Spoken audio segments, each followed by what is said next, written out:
I'm not going to beat around the bush, Michael. You're a smart man, and I can see that you consider yourself a straightforward person.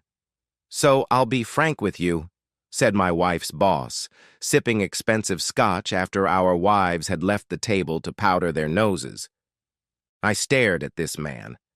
I didn't like him very much. He seemed arrogant, smug, and boastful. He was dressed in a bright Italian suit that I could never afford on my salary as an investigative reporter for a local newspaper. I didn't know what he meant, but I was curious, so I let him continue. There was a smirk on his face that seemed to say, "I'm better than you, and I know things you don't." "Okay," I said, taking my hand out of my pants pocket to take a sip of my much cheaper bourbon. "Lay it on me." The smirk became even more smug. I hadn't wanted to hit anyone in years. The smirk on his face quickly replaced everything else on my list of things I wanted to do at that moment. "I'm going to sleep with your wife," he said with absolute certainty. Well, I didn't expect him to say that. I mean, I'd known for a long time that was his goal. I had warned Debbie several times that I believed her boss had evil intentions, but she said I was crazy. Hearing him express his desires so directly, so brazenly, was a surprise.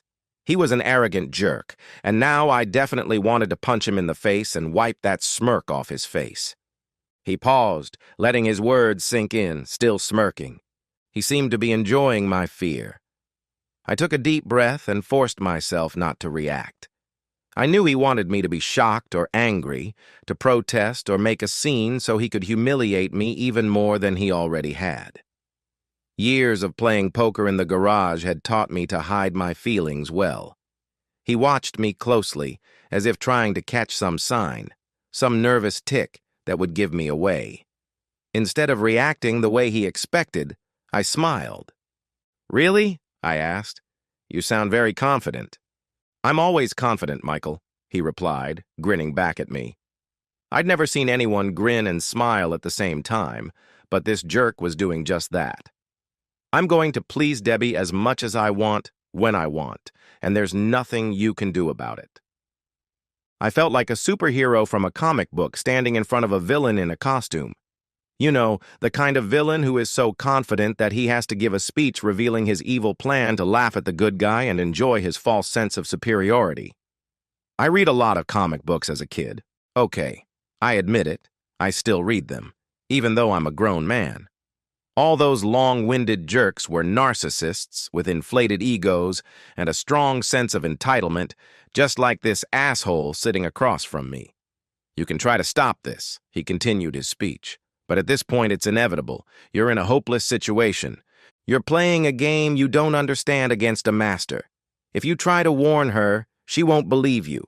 The more you protest and pull her away from me, the more she'll resist, and the faster she'll end up in my bed." I felt rage building inside me and had to focus on my breathing to keep from blushing. I couldn't believe the audacity of this jerk.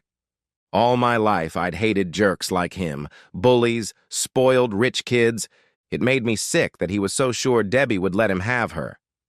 I couldn't imagine her ever cheating on me, especially with this jerk. But then again, stranger things had happened. Even 3 aces don't always win. "You're damned if you do, damned if you don't. If you don't, I'll take her and make her mine. She'll probably hide it from you, trying to protect your feelings and save your pathetic marriage, but she'll be sleeping with me behind your back. If you resist the inevitable, she'll turn against you, and not only will I sleep with her, but you'll lose her forever. If you resist me, I'll ruin your lives, after I sleep with her anyway." I was boiling inside. My left hand was on the table and my right hand was on my knee, hidden from his view. I clenched it into a fist, ready to strike. "Did you rehearse that speech just for me? Or have you said it to a bunch of other poor suckers before me?" I asked, still smiling. I noticed a slight twitch in his left eye. I wasn't reacting the way he wanted me to, and he was starting to get angry. It was obvious. I had hit a nerve. "Your wife is in love with me. She respects me. Hell, she might even be in love with me. She's practically given herself to me. I could have slept with her already, but I'm playing the slow game. I want to be sure that when I make my move, she'll be completely under my control. Why her? I asked. Well, it's not because of her looks. She's not what you would call a beauty. She's far from my usual standards. Of course, I've improved her, made her wear sexy clothes to the office, sent her to the best stylists in town, and hired her a personal trainer. I wondered how we were paying for all this. My wife told me that it was a perk of being an executive at her level. I also had a hard time understanding why he wanted to sleep with my wife if he didn't find her attractive. I could have much younger and sexier women if I wanted to, he explained. But after a while, it gets boring. It's all about the domination. I like taking happy married women who love their husbands and making them cheat on their spouses and willingly submit to me. It's much more satisfying than fooling around with some empty-headed bimbo. And why are you telling me this? I asked in an even, emotionless voice.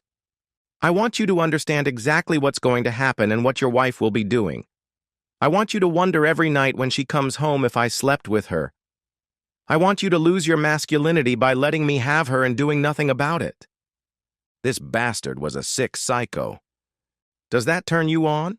I asked with a slight chuckle. It's not enough for you to sleep with another man's wife. You have to cheat on him, humiliate him openly, and rub it in his face. The smirk disappeared, and his face turned red. I felt satisfied. I'll enjoy your wife more than the others, he said with a smirk, betraying what I had noticed immediately. I'll definitely sleep with Debbie. I'll send her home to you like this. You might want to buy some stronger mouthwash. I stared at him. I was on the verge of losing my composure and jumping across the table. He must have noticed my reaction because the smirk returned to his face. He laughed. I've slept with every woman in my state, and their husbands know about it. A few men have tried to fight me, but they lost, and I did it anyway. Like I said, it's inevitable. I knew that this sick bastard wanted me to explode. It would fuel his twisted perversion, and I was determined not to help him get his pleasure. What's to stop me from going to your wife or her father? I asked, looking for a way out. I didn't know much about his company, but I learned that he had married the owner's daughter many years ago and took over the company when the old man had a stroke. He laughed. Why would they believe the husband of a disgruntled former employee? This isn't the first time people have tried to extort money from me with lies and unprovable accusations. Former employee? I asked. She still works for you. Not if you don't cooperate. I'll fire her for cause and make sure Debbie never works in this industry again. You don't want to mess with me. Agree, and she'll get a nice severance package. Resist, and I'll fire her anyway and throw her out on the street. Like I said, you don't stand a chance. The best you can do is accept the inevitable, ignore it, and try to live with the knowledge that when she's not with you, she's with a real man. At that moment, I saw our wives returning from the ladies' room. He noticed my glance and saw them too. Be a gentleman and keep this conversation between us, Michael. Think about it carefully. Like I said, I'm going to be with her, no matter what you do. You need to decide how much your marriage means to you. The smirk disappeared, and he smiled broadly and warmly. He stood up like the gentleman he wasn't. I stood up too, just as the ladies returned to the table. Debbie smiled nervously at me, squeezing my hand slightly, then sat down again between her boss and me, much closer to that jerk than I would have liked. I glanced at him, and he quickly grinned at me, then winked, hinting at a hidden meaning. Did you boys have a nice chat while we were gone? Debbie asked, adjusting her little black dress. Her boss put his arm around Debbie's shoulders, and his wife sipped her cocktail, seemingly oblivious to the attention her husband was paying my wife. Yes, the jerk replied. I was telling Michael about some of our plans for the future and how our success is inevitable. Debbie didn't react to his hand, which made me feel even more uncomfortable. It was as if she was so used to the physical intimacy implied by his touch that she didn't even notice when he did it in front of his wife and me. I had to do something. I couldn't let Debbie give herself to some man, especially him. I decided to take a chance. I hoped that things between my wife and me hadn't gone so far that I would push her into his arms. However, at that moment, I had no other choice. Debbie would have to choose between him and me. I was prepared to accept the consequences of whatever she decided. "Yes," I said, smiling at Debbie. "If everything goes as your boss explained, you may have to change jobs soon, and I suspect you'll have to work a lot in the evenings and on weekends." Debbie looked at her boss, then at me with a puzzled expression. "Oh? Why?" she asked. Her boss said I considered myself a straightforward person. He had no idea how straightforward. When he hesitated to answer, I made up my mind. "Well, it looks like you'll be spending more time with him because he's going to turn you into a paid idiot." Her boss nearly choked on his tape. Debbie's mouth fell open. Her boss's wife gasped. "What did you say?" Her boss took his hand off Debbie's shoulder and stammered. "How dare you say that?" "Well, I'm just repeating what you said 5 minutes ago," I replied. "You said you were going to sleep with my wife, and there was nothing I could do to stop you." Her boss jumped to his feet. "You bastard!" he shouted. "How dare you? I've always been a gentleman to your wife. What game are you playing?" He stared at Debbie with feigned indignation. Debbie looked at me in shock, as if I had lost my mind. "Debbie, I would never lie to you or do anything to hurt you. That's exactly what I warned you this bastard was trying to do. You can leave with me right now or stay here with this jerk. If you decide to stay, then he's right, and you're his whore.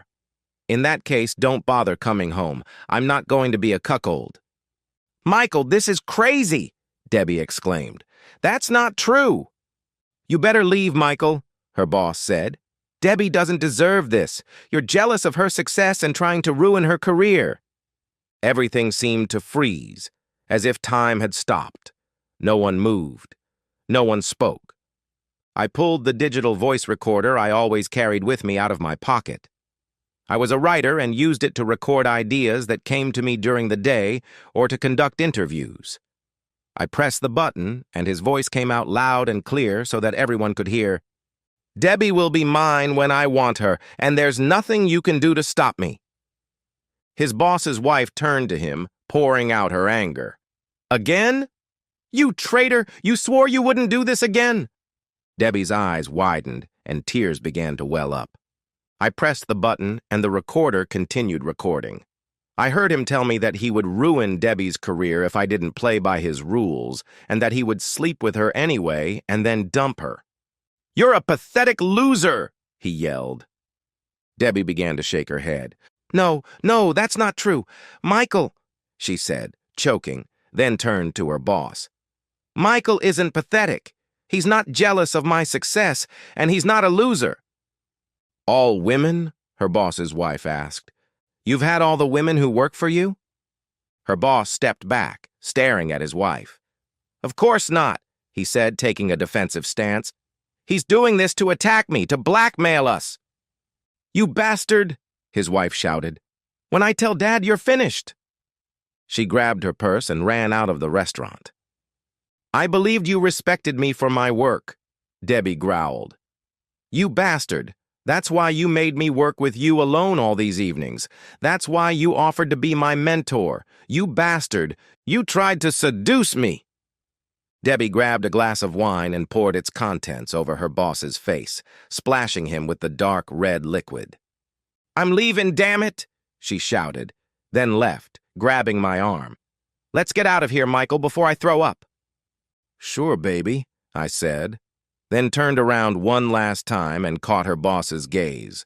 He was looking at me with hatred. "How do you like that?" I asked, returning the smirk he had been giving me all evening.